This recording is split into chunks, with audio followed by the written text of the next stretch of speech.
Hello, my name is Malik Green. Today I'll be talking about my Amazon instance remote server and how I set it up and got a web page to display anywhere in the world. So first I started on the Amazon website.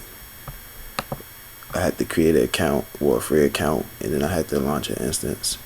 After I launched the instance, I clicked Windows, so that would be a Windows instance.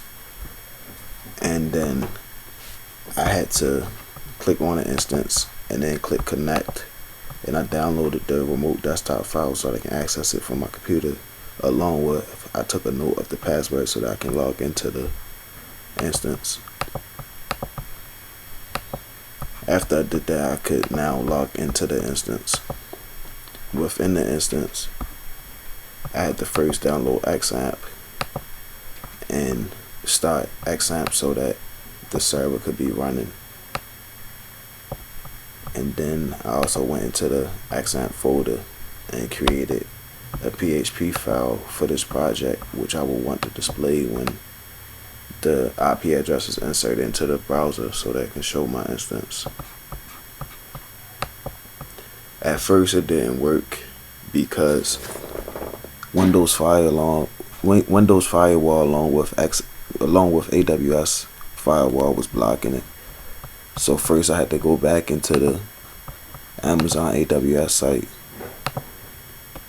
and then scroll all the way over by my instance to security groups. Then I click the launch instance. Then within the security group of that instance, I had to go to inbound. I click edit. Then I added HTTP TCP protocol port 80, so that would be open, and along with HTTPS TCP protocol port 443, so that would be open.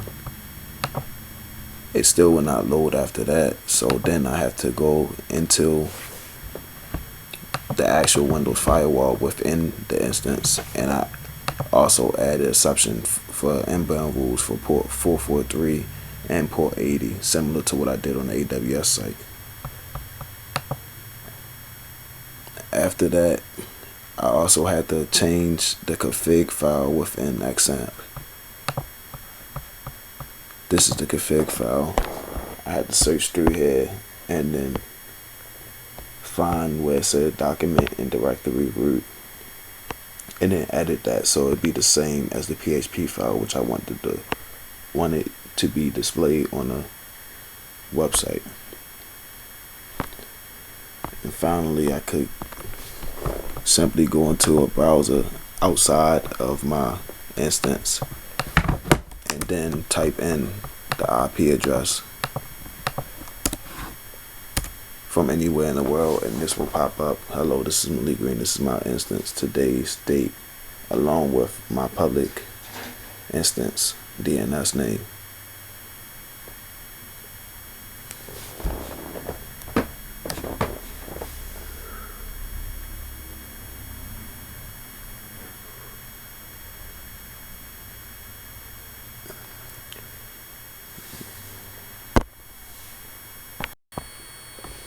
I also would like to briefly go over various companies and how they are currently using cloud services. Netflix, a very common name in every household, handles a huge amount of data. Netflix found out a while back that the data that they was doing was outspacing its traditional data centers capabilities, so they turned to the cloud for help. On an average weekday, they say that Netflix accounts for 1/3 of all internet traffic. Another popular social network is Instagram. They also climbed to the cloud. They launched in 2010 on a single computer, which was overwhelmed within a couple of hours. Instagram had to move to the cloud to handle all the activity.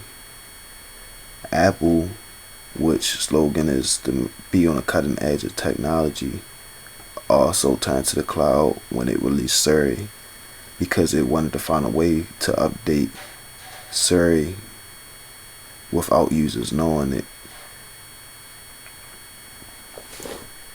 there's three different types of cloud services. It's software as a service, or SaaS, which eliminates the need to install applications on individual computers. An example of this would be like Microsoft Word through Outlook. Not installing the actual web application, but accessing Word through Outlook through your internet browsers. No need to download Microsoft Word. IaaS, or infrastructure as a service. An example of that would be Amazon Web Server, which I just did in this project. They are self-service models for accesses and monitoring and managing remote data centers. And that's all I will be talking about today. Thanks for watching.